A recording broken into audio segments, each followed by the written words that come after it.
Hello, you legends. My brother is unavailable this morning, attending a family function. So I'm going up there solo. I just left the house, rolling up to Crust Pizza. And I'm gonna get some good clips for you all. I hope you had a good week. But the weekend is here, and we gotta get the K's in. On this ride, I left Northampton, rode into the Woodlands. Paul was not available for this ride. He had a family engagement out of town. Picked up Team RR, we went on Fishcreek.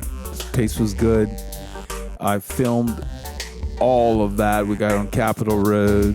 There was some action, rode away from the group on 2854 and filmed until we got to Montgomery. Then off camera, I stayed with the group.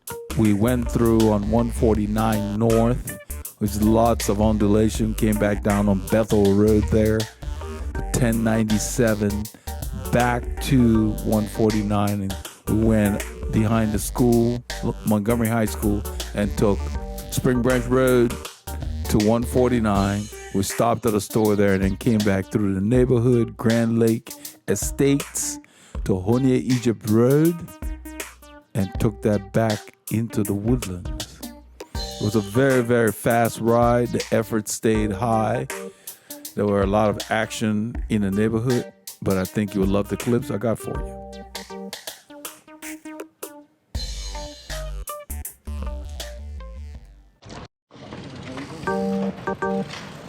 Dan the man, how you doing, sir? We're rolling out of Crust Pizza, the Alden Village Center, in the northwest part of the Woodlands, Texas.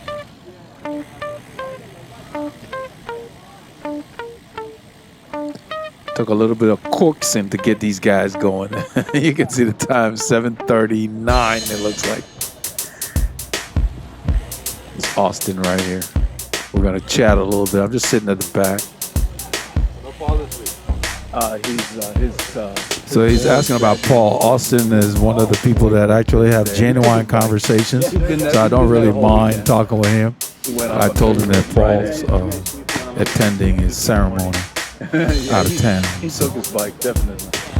Yeah, Paul took his bike with him. He's in Waco, Texas. They have a bicycle. There's very good riding out there. So they told him, gave him the lay of the land. So Paul called ahead and talked to the local bike shop and got the routes that people usually use out there. It's always a good idea when you go into an area you're not familiar with. Or you can use Garmin Connect. They have their heat maps, which shows where cyclists ride frequently. This ride ended up heating up a bit. We've got Duckshot is here. Frank. Let's see. I think he usually rides with. I think it's Kenny. Yeah, Kenny is here.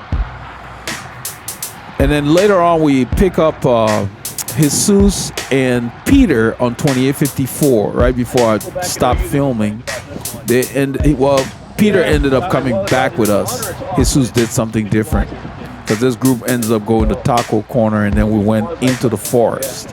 So it was a very good ride. Some of them have different settings you can.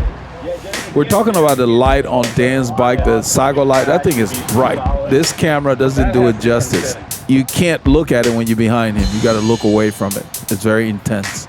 And I was telling Austin that it has different settings. He really should put it on the group mode. They have a group mode and it kind of dulls it down. When you solo, yeah, it's okay. It's okay to run it on full blast.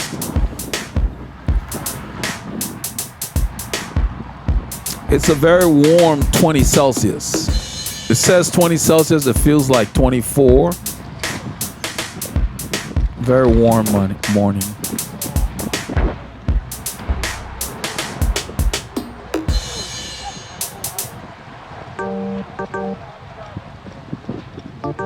So we're rolling around 22 miles an hour or so, warming up, heading out to the open road, getting out of town. For those of you who follow the Veloharmony on Strava, some guy put a comment out there this weekend. I couldn't stop laughing because I usually don't respond to too many comments out there, just press for time. But he put a comment on there like, how come you're not bored riding the same route all the time? Something like that. You know, first of all, we don't ride the same route. We're going out of town, but we don't ride the exact same routes. It's the same general area. And that's everywhere. You find an area where it's, you know, friendly to cycling, and you stay there if it gives you a great workout. But the thing is that Stopping. I've never had a question like that from any cyclist. So my response was, he said, aren't you bored riding the same routes all the time? My response was no, period. I don't find cycling to be boring. And then another guy from Florida responded and said, I understand your response, because when I get on my bike, it's a thrill. So for a cyclist to ask that, you can't be a true cyclist. Just getting on your bike is what it's about. Who gives a crap where you're riding? You know, nobody's got the time to go to exotic places every weekend. You know, and in fact, if you don't know the route, really, it's like you're getting used to the area. But just being on my bike is the whole point. And I don't understand that another person who claims to be a cyclist doesn't get that. I was very surprised. I just laughed. So there are people who ride bikes that don't get it. You know, so I told the other guy who replied and said that, yeah, I understand the response. And I told him, well, you got it. I said, amen, you get it. You know, the idea is being on your bike is excitement enough. Even if you're riding around a circle. That's like going to the NASCAR drivers and say, don't you get bored of driving around 500 miles? No, they don't. It's fun. It's being in the race and driving around that oval, competing with the other drivers, driving the car and focusing on the moves and the techniques and revs and all the other stuff they got to deal with. That's the excitement. It's not the locale. I'm not sightseeing necessarily. I mean, we check out things on the way, but cycling is the excitement. Everything else is secondary. You know, so I just laughed. So there are people that are cyclists and there are people that just ride bikes. Know the difference. Oh, man. I tried to stay near the back here, just, you know, warming up. It's kind of steady to get everybody in the frame, because once it gets hot and heavy, you'll see the group will get smaller. That's just what happens. So you see certain people, you say good morning, and then you go on. I was not in the mood this morning for conversation. I did no edits on this film. You saw my hand there. I was tilting the camera to drop the angle. This is a low angle shot. It came out pretty nice. I tried it for a little while. But there are certain people that come to the ride and they think they're coming to the laugh stop. If you're a comedian, go on stage. This is a bike ride. I'm here to ride. I'm not here to, you know, horseplay or clown around. I'm here to ride. I'm paying attention. I'm watching the other riders. I'm watching the wheels around me, the other road users, the potholes, all the cracks and crevices. That's where my attention is. I am not interested in these amateur comedians that want to make fun of everything. So of course I pay them no mind. You know, I just tune them out. There's in every group ride. You get these little passive aggressive comments that mean nothing.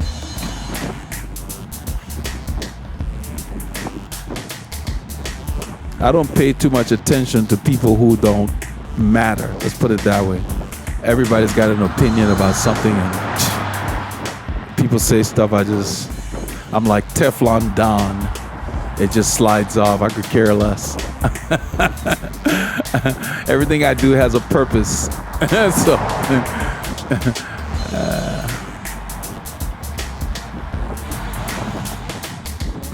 it's a Dutch angle shot here.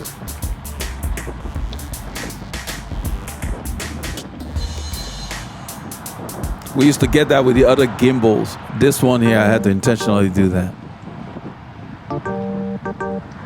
I extended the stick that holds the camera and kind of let it just do its thing here.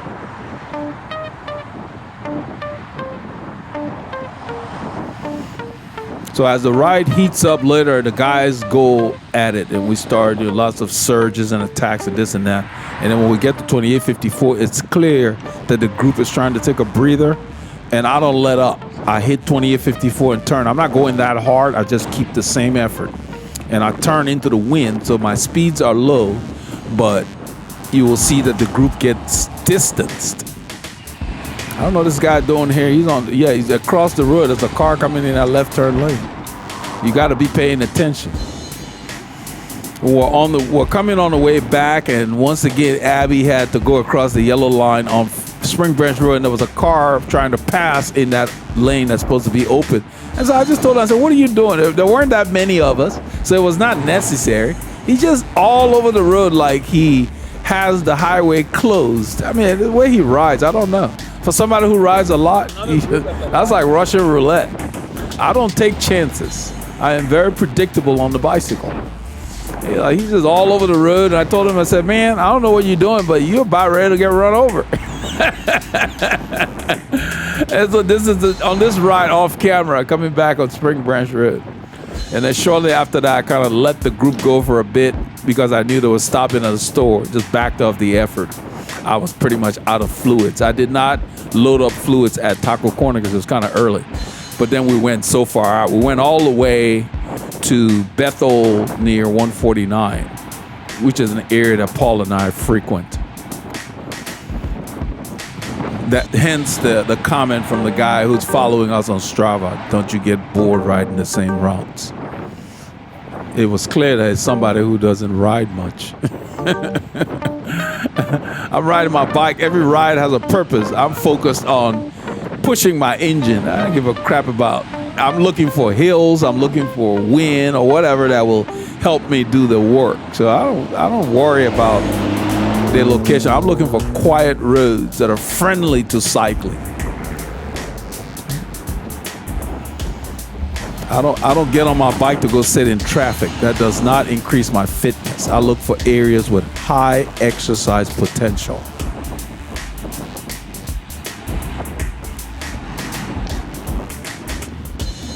We're approaching the open road. We had a good turnout today. I mean, it always starts out with a lot of people and then attrition kicks in.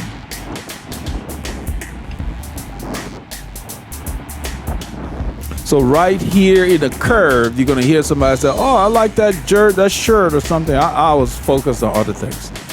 There he is, Mr. Comedian in the yellow. I like that shirt, man. I just moved up because we're coming to the open road. I'm focused on what these guys are doing up here. That's the last I saw of him. When it got hot and heavy, he was not around. So certain people come to the ride, they're not that serious. You gotta weed them out. You gotta filter those out.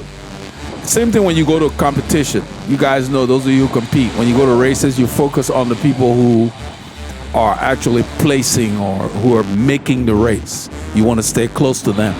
You don't want to be behind the wrong person and you end up working hard to close gaps and whatever.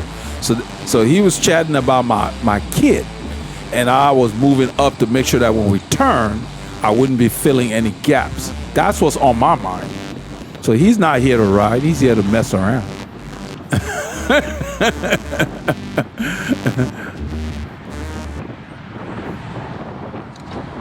I go around these two guys because look at the gap. This is exactly what I was talking about. That's what's on my mind. Getting in there quickly, turning off the power. You can see I went to 0 watts right away. I'm in the line. That's what matters. And you will see, because of all these little conservations of energy, when the group takes a break at 2854, I have energy enough to go. So I just continued riding. I'm not sure what they were doing. They were probably looking for somebody to pull or whatever, because they had sprinted on Mill Route. There's a last little bump they like to sprint, and I guess they were tired. But you'll see it develop. It's kind of interesting. So you want to increase your speed, you've got to ride with groups that are faster than you. You want to ride with a group that will push you. If you are stuck with a group where, let's say, they're slower than you, then you need to stay at the front longer. Stay near the front after you take longer pulls, and after you pull, get back in line up front and go back and keep your nose in the wind frequently. Because the more work you do, the more load you can handle.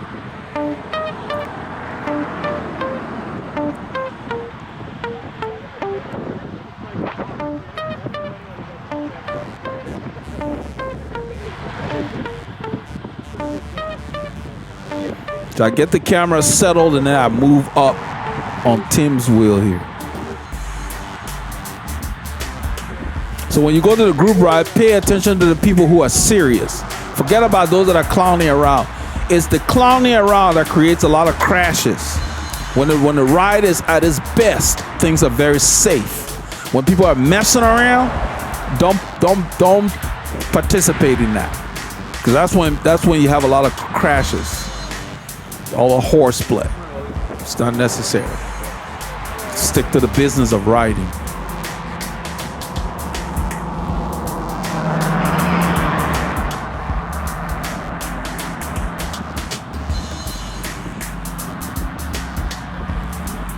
I'm looking to see whether they want to continue riding two abreast or single line. The pace usually dictates that.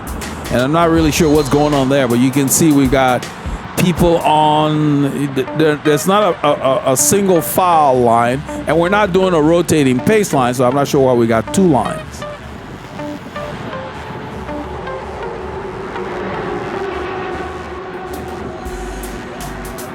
So once it gets very fast, you can either do a single line or you can do a rotating pace line where you have a slower line as people pull off the front, and there's a continual flow of people going to the front and rolling off.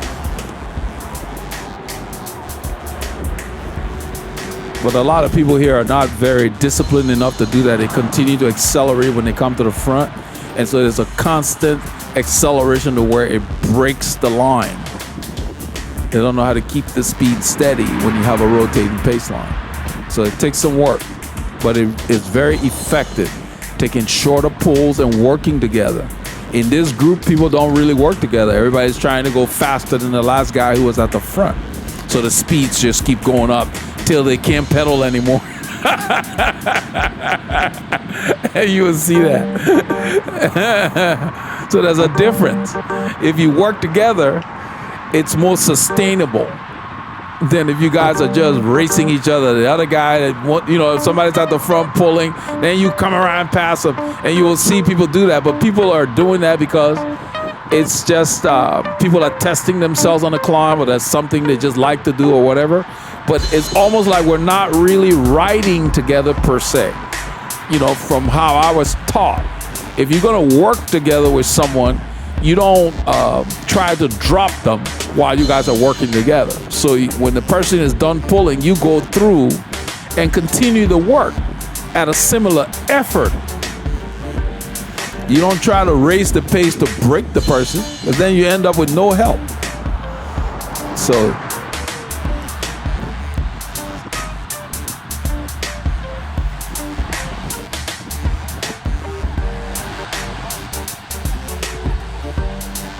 there's a light up there, I believe. I think it's already changed. I think it's going to change before we get there. It's kind of a short light.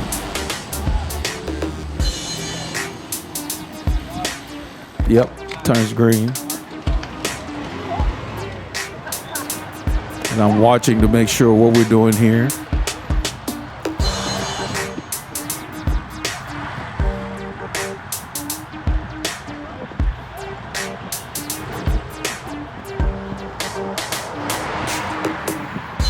You still got two lines, but I am not sitting on the left. I'm on the right. And early in the ride, I'm not going to waste my energy to be on any particular wheel. I just want to be on a wheel. So right now, Tim is kind of in the wind. I'm not sure what he's looking back for.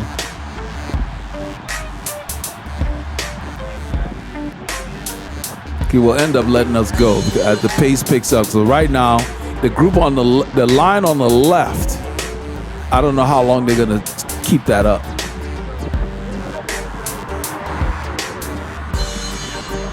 I'm right behind Tim right now. I'm sitting in the middle of Tim and the guy who was in the frame a little while ago. So I'm getting the benefit of that middle, whatever hole they're punching between the two riders. And in a little while, we'll go to the right because that's where the best draft is. So you see now, nobody had to say anything. All of a sudden, the line is going to go single file because as the pace picks up, they can't keep up this thing. So John pulled off on the left there in the black. And this is Kenny pulling off and drifting to the back. I think that both of them were at the front. I'm going to go to the right because the wind is coming from in our face and to the left. So the draft is on this side, on the shoulder.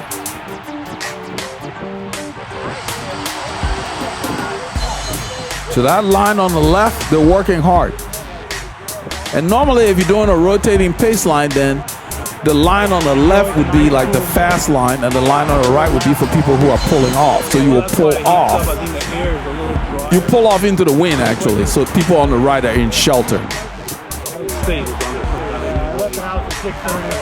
So you pull off to the left in this situation here. Pull off into traffic.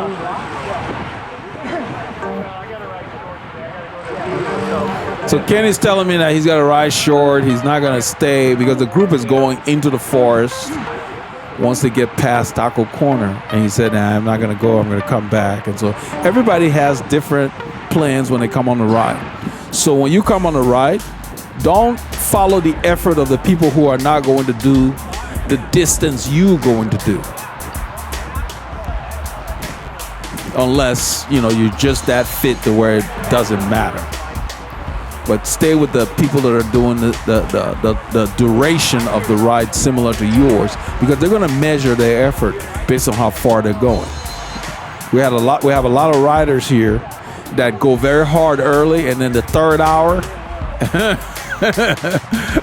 as Mo says, they're hitting all kinds of walls, Chinese walls, you name it. The Great Wall of China. There's no coming back from that.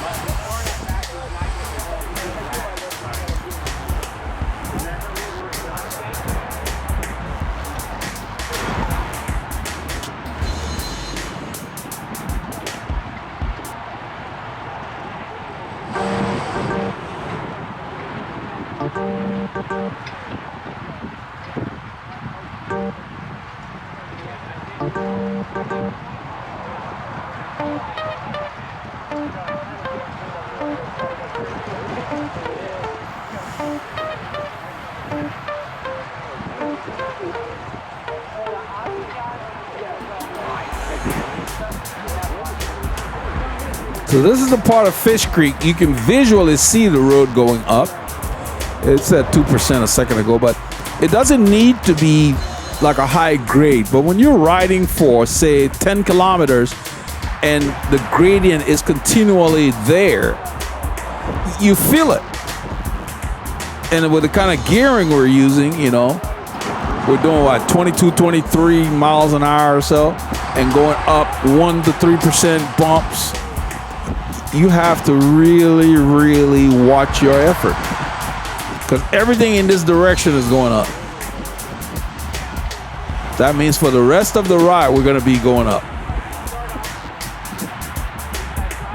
Like right now, it says 79 meters.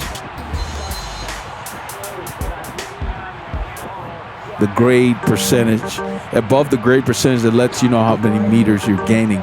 So on this ride, we went up about almost 700 meters.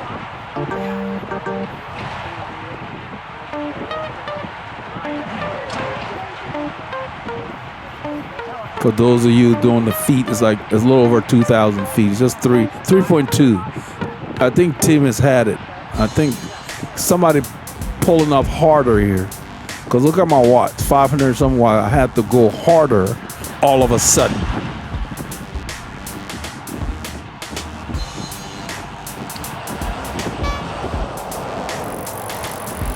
So somebody went really hard for 15 seconds and then let off,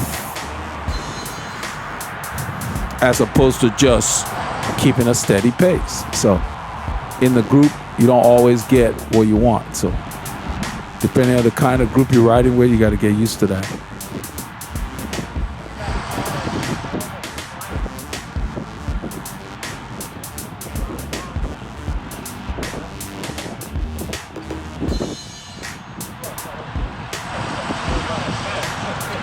I think we're going to hit a red light here, Ridge Lake Shores. I think we're coming to Ridge Lake Shores. Yeah, I think the light actually turns red. It's about 3% bump.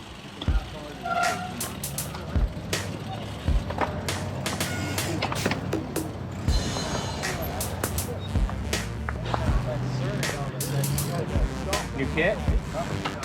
Looks sharp. Just different. Yeah, that's Logan asking me if it's a new kit. I told him just different. No, I got all kinds of kit I haven't worn. They just sit in there. It's summer now, so it's a summer jersey, so that's I broke it out. There's a lot of stuff these guys haven't seen. I only ride with them once a week, you know. So I said, no, it's just different. It's not new. Plus, I take care of my kit. They always look new. That's Max. How you doing, buddy? Good.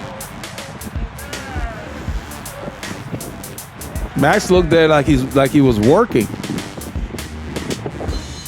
That's Andrew on the left. We just passed. I learned his name from this guy John later on. He kept forcing the pace on the way back. They say he's a triathlete.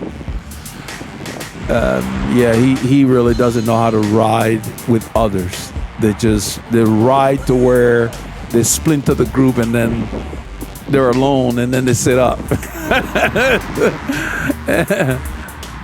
So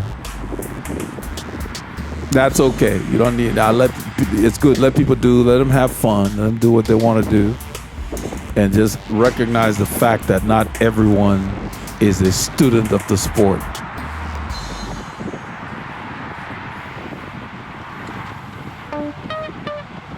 I don't bother anybody on these rides. I just come and I ride, and I observe who understands the nuances and who doesn't. That's fine. Live and let live. But while I'm riding, I observe who's struggling, who's doing something that's not sustainable, because that helps me determine, should I go with this person or not? Let them go because they're not going to go anywhere. That's something you need to work on so that you go when it's necessary. I talked about it in the other video. You want to work when the group is working. If you work at the wrong time, you may pay the price, depending on your fitness. Yeah, riding this section here, the air felt cool. It was nice.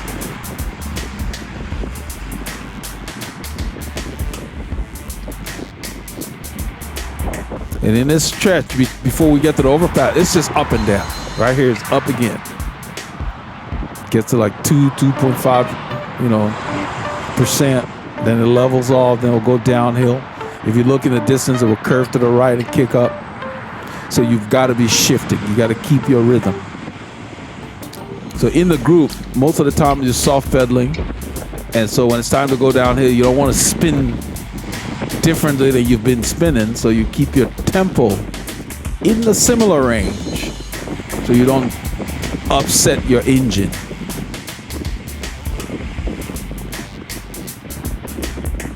We're doing about 26, 27 miles an hour down there.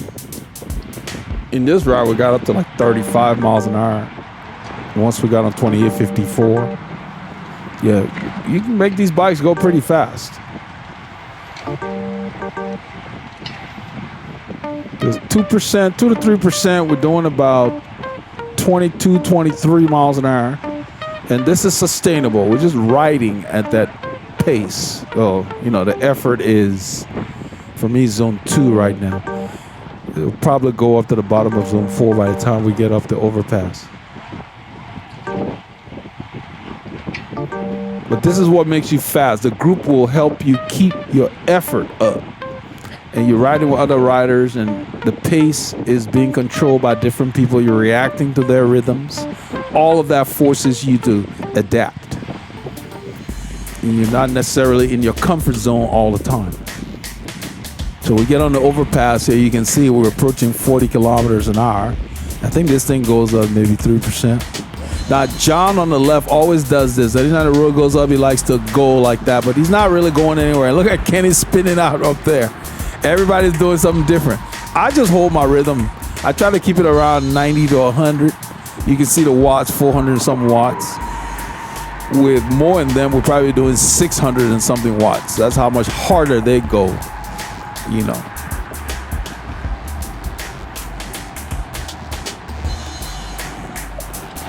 I just held my position because I know John's not going anywhere.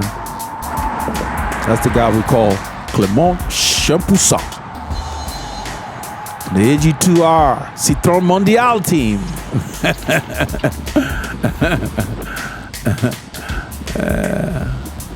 Yeah, I rode with him on Sunday. It was fun too.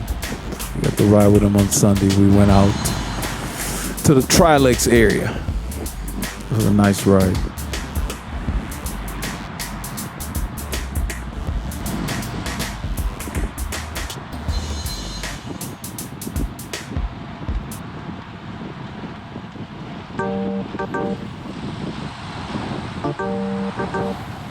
You notice I'm not turning the camera behind much. I told Paul about it one time a while back. I said, look, when it gets really hard, focus on the people that matter, because the people in the back, they're not necessarily there by choice. They're hanging on for dear life. Don't take your energy to spin that camera around unless the pace lessens. So I just planted that camera in one spot and I'm riding. Because I want to conserve, because we're going to be coming to Rabon Chapel Road. Is a grade, and then it gets to that nice long climb, and everybody gets excited there every time. And then when we turn here on Capitol Hill Road, there's a 2.5% as soon as you turn, and it just goes for about maybe 500 meters maybe. So you'll work it. So you got to have some reserves. You can't blow it all. Right here, you could drink or do whatever if you needed to. I mean, I drink all the time. Just little sips. You don't want to be behind. There's a car coming, so I let him know, don't turn. That's why you heard me say car. There he is. Now we go. There's a bump here because they didn't level that thing enough. And this is the grade that we're on. It's funny it said -1. It should go up, because this is a grade. That's Doug in front of me here. He's got his triple T gravel bike. He had bars on today.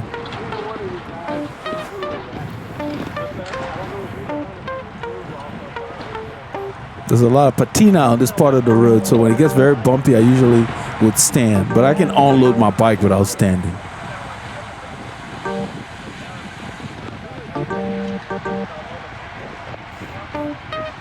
I'm staying on the right so I can see around them a little bit.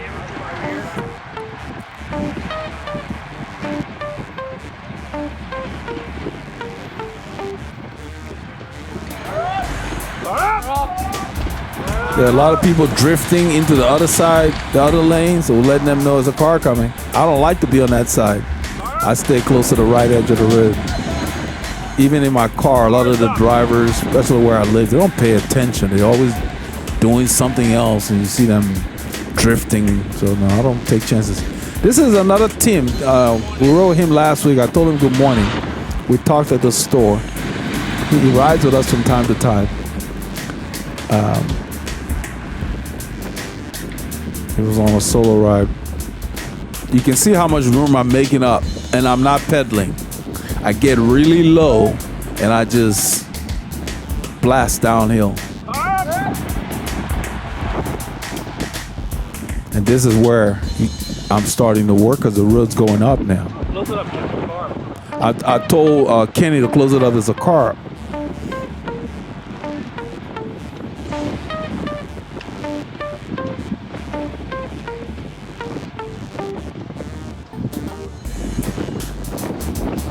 So as you train more and more, depending on your genetics as well, your resting heart rate when you get really fit should be low. I ride frequently enough to where my resting heart rate now is below 40 beats a minute in the morning. So when I'm riding hard, it takes a lot to get my heart rate up in the 170s than in the past. So most of the time I see 160, 165, 168, something like that. If I hit 170, we're really, really cooking it. I'm going on the left and going wide because there's no car coming. You can see, I look left, it's clear. I go ahead and turn, and then I'm going to flip the camera around because I got a little bit of a gap. The group just people seem to be working a lot harder today. I don't know if it's the weather. So that's the other guy in black. Yeah, he accelerates and Logan comes. I was trying to flip the camera around. Nobody's behind me right now. So I'm going to ride up to them and then settle the camera. Because I wanted to show the little bit of gap that I got on that corner. And when I got that gap, I said, okay, these guys are getting tired. Because some of the guys don't draft very closely, and then everybody wants to move up when we come to a bump. I don't know, they just want like a minute in the spotlight or whatever. So they make a lot of moves that are inefficient, and people are getting tired. So in my mind, I'm thinking, I said, okay, let's see what they do on Mill Route, because they like to sprint on the last hill before we get to 2854. Then they try to sit up to catch their breath. And I'm thinking if they do that, I'm going to keep going. And that's exactly what ends up happening. I try to flip the camera around. Yeah, they're still trying to get on my wheel. So we have a gap there, the three of us. And this is a grade. I mean, we're doing 20 miles an hour. It's 2%. And we're going into the wind.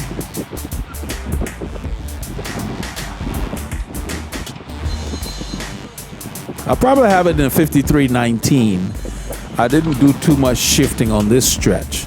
So I'm just holding a tempo. But 160 beats per minute. We're going pretty hard. I'm right at sweet spot. And that's a good effort to get me in the sweet spot. Nowadays, anyway.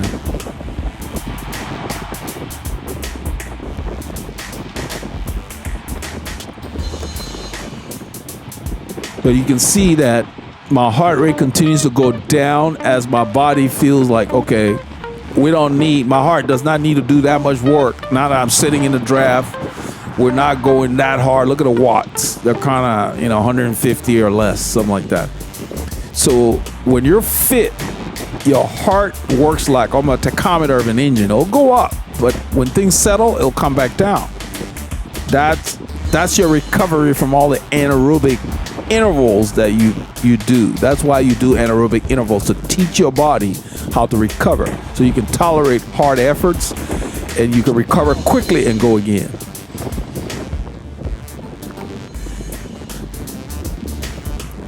So this is Logan at the corner. There will be a car at the stop sign, but the driver will let us go. He sees us stopping and he waves us through. So we thank him. But you see, this is a grade. I was in the wrong gear. I'm downshifting real quickly so I can use my cadence to get back up. Right there is, I think it's like 1 or 2%, but you feel it. It's like it slows you down. So when you're in a group and people are coming around, don't feel like you always got to beat everybody. Just take the wheel that's closest to you. Don't waste energy unnecessarily. So when I downshifted because of that grade, all these guys came around. That guy in the orange didn't look like he was going to move up. So I used the effort right here to get on Kenny's wheel. Look for people that will stay in the line. Get on their wheel. It's a lot easier than trying to follow people that leave gap. Look, I'm telling Abby to go through. He sits there. I don't know why he went up there and just sat there. He's in the way. He has no clue how to ride. This is what I was talking about. He just rides bike. He doesn't understand the sport. And it's like, it's like, he goes up there, Logan pulls off to the right. You're supposed to pull through. Even if you don't pull, just go through and drift off so the next guy can come through. He just sat there blocking everybody. So yeah, it's just, it messes up the rhythm. And then John had to go around and take the lead. You will see me do exactly what I was expecting Abby to do in just a little bit. So Kenny goes ahead and accelerates. I sit on his wheel. As soon as I feel his speed drop, it's almost like in a breakaway. I think we've got a little bit of a gap here because I'm not looking behind, but you can tell it's just quiet. We're not hearing a lot of people. There's no conversation behind us, so we know the effort is high. So I go around Kenny here just to give him a breather. he's going to come back around because no one else comes. This is like a rotating pace line now. That's what you do in a breakaway, fast moving. So I move over to the right and back up just a little bit. See 32 from 33K, he comes back around. He gets it. I get back on his wheel because nobody's there.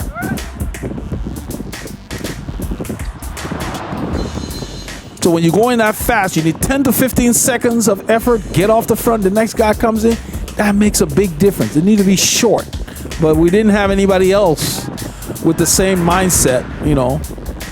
Or, you know, maybe it's just too hard, I guess. But anyway, we're going to be turning. And when we turn, you want to be in the right gear because this is a bump. Let's see. I think it gets to 2%. I downshift. He stands. Look at my watts. 5 something.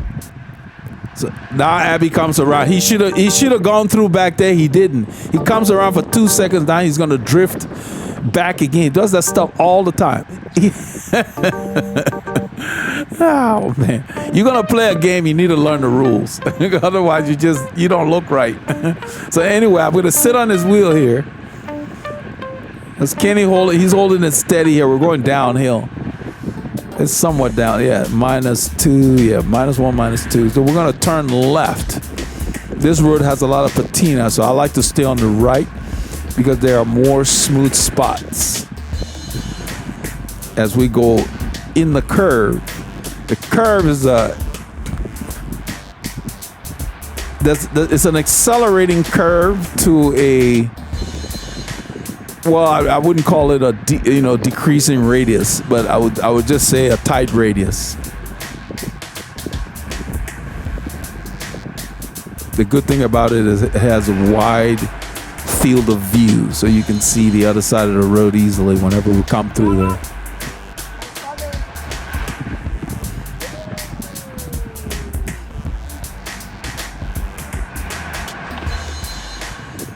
I think Kenny wants Abby to go through.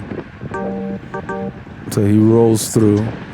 I'm going to stay mostly to the left here. There are a lot of little dips in the pavement on the right there because they're not perfect holes. They're just little recessions from the soil underneath moving, and you don't see them. You just feel them, and they don't feel that good when you're not expecting it. So you get to know these roads as you ride them often, and that's fun for me. I like to know the roads. I get to even know the dogs in the different houses they live in.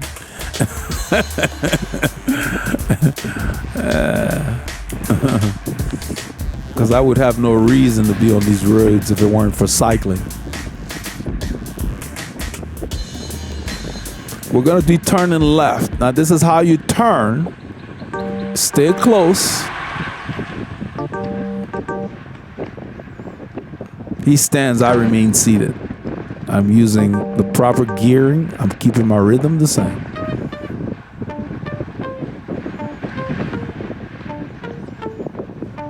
And you can see my heart rate has dropped from 160 to like 140 something because we're coming down that descent. I sat in the draft the entire time. That's the benefit of drafting and also staying fit and doing the right workouts so that you can recover.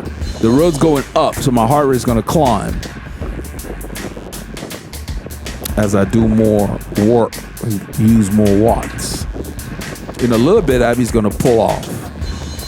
I won't sit there too long. I'm going to pull for a little bit and then kind of soft pedal so people can come around.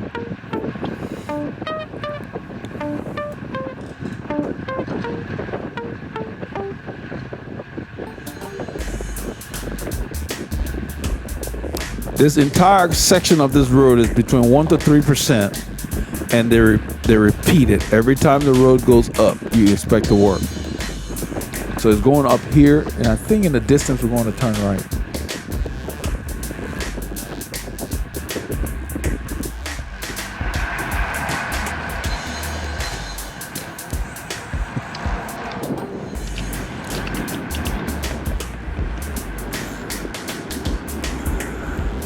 So I pulled through after Abby pulled off. I flipped the camera around.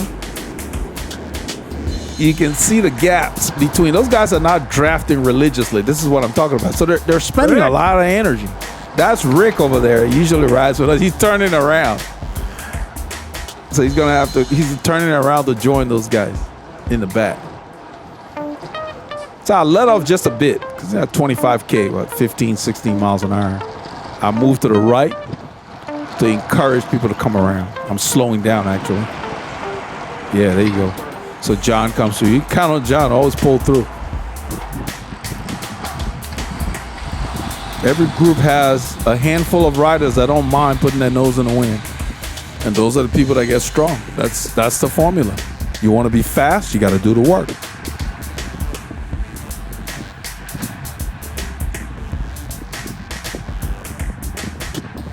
There's a bunch of people back there, but there was a gap on Abby's wheel, so I just slipped in. I took the first gap that was available.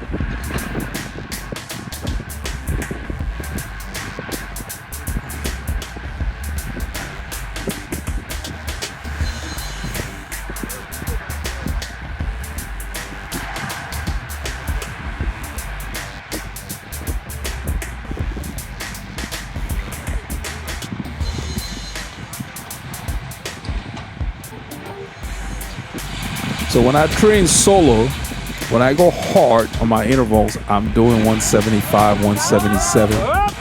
There's a car coming up. Just to make sure everybody stays on this side of the road. So I'm working in one zone up when I'm working solo. So this zone is one zone behind where I do my intervals. So it helps when you acclimate to where if you're sitting in a bunch at a zone that is more tolerable for you, you know you got something to where you can do some more work if you needed to. But you've got to work by yourself and know what zones you can tolerate and push yourself. You see, guys, I think this is where they're gonna sprint.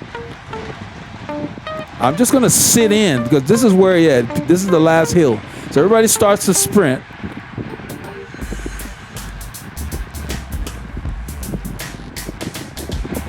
So this is what I was talking about. So I decided, okay, that Dan's already sitting up. Well, that was a pretty short sprint that didn't really go that fast. So I'm thinking these boys are tired and they're still sprinting. Okay, I'm gonna go. So I'm gonna go to the left. Now this is what I'm talking about. If you have a wheel, take it. I move to the left, then I see John. He has a similar idea anyway right here. He's moving, I just get on his wheel. The train's leaving the station, just get on it. That saves me some effort. But then he's gonna back up, and as soon as he backs up, I just continue. And to that corner, I go wide so I can check for traffic, and nothing's coming. So I just roll, and I continue the effort. To all the people who are sprinting back there, they're gapped already. I stay on the left side. There's no car coming. I'm looking left for the traffic on the highway. It's clear. Clear. I let them know it's clear. And all I do is I just get into some kind of a tempo because it's hard. We sprinted back there, we did whatever. I've got to get into a rhythm, but look at them. They're not even together, and I'm already on the highway going. So I just keep the tempo at about zone 3. Let's see. I want to see how long it would take them to catch up. They're in the distance. I'm trying to get into a rhythm. For some reason, I could not get a rhythm because when I turned, that wind hit me. And it just felt different to my body. So I just tried to wake it up, so to speak. That's what I'm doing here. It's not comfortable at all. I'm not going that hard, but it just feels odd. The effort felt odd. It didn't feel fluid. So I decided, okay, I'm just gonna find a rhythm to where when they come, I can lift it. So I go back and I just focus on staying around sweet spot. See that they're in the distance. I don't know what's going on back there, but we didn't stop. I just continue to ride right at 20 miles an hour into the wind. And it's a slight grade in the distance. I see Davis and another rider up the distance, a lady that used to ride with us from time to time. I see them in the distance. I didn't realize I was going 20 miles an hour. It felt like 15. Everything felt slow. But I'm staying right at sweet spot, which is the same effort I was doing while I was sitting in a bunch. And I just keep it going. And that's what you have to do. You find a rhythm. Now, yeah, I could go harder, but it felt so weird here when I turned with the grade and the wind, I was like, no, I'm gonna stay here because we got a long day. Because we're about what, an hour and a half into a 5-hour ride.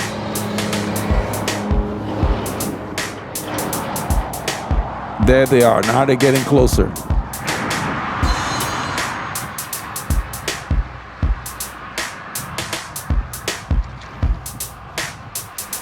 I see them in my mirror, so I'm gonna move. I think the road narrows. That's Rick saying hi. That's Rick that turned around. So I'm gonna sit. I'm looking for the gap. So I look down and just look for the last gap. That's all you look for.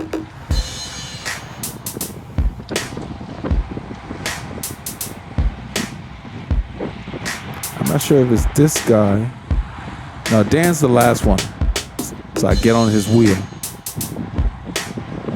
And all of this it feels hard to me, but it's like my body's saying, we're not going that hard. We're at a sweet spot, but it feels hard. So that's the thing about cycling. It's odd. And sometimes you can go harder than this and it doesn't feel as bad, but it just didn't feel great when I made that move.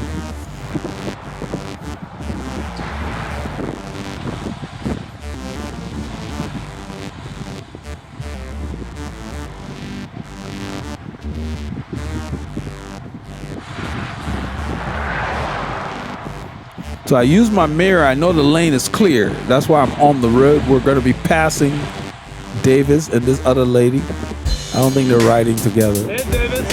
That's Davis there.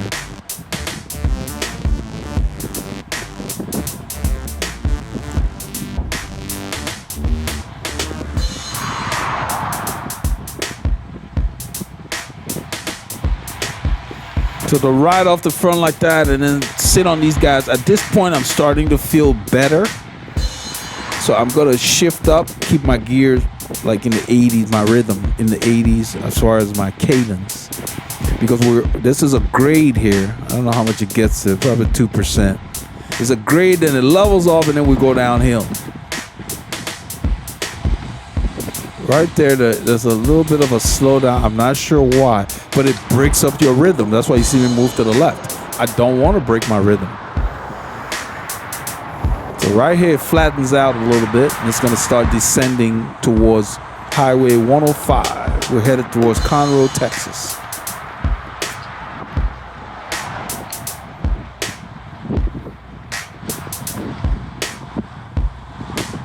So look at the gap in front of Dan. I just go around him in a little bit and close the gap. I'm not sure why he's leaving such a gap.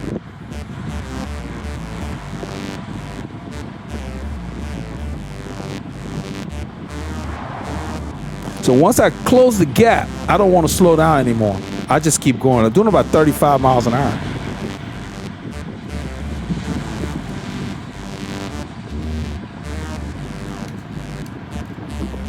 So right here about 33, 34 miles an hour. I just keep going.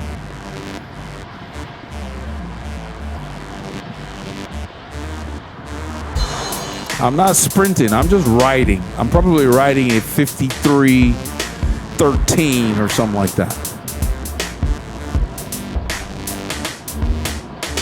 And my heart rate now to compensate is 170 beats per minute. So when you're fit, your heart does not do too much work. Because I was going really hard back there, and it only got to 170. So, time trial, I'll be doing 180, 175 to 180. That's the range I like to stay in. It is hard up there. That's Jesus and Peter. They ride with WCC. They said they didn't want to ride with them this day. They wanted to do something different. They didn't feel up to it. So I don't know what you did on Saturday, but my brother was out of town, and this is part of what we did with the group, Team RR. Remember, get the K's in and keep those doctors far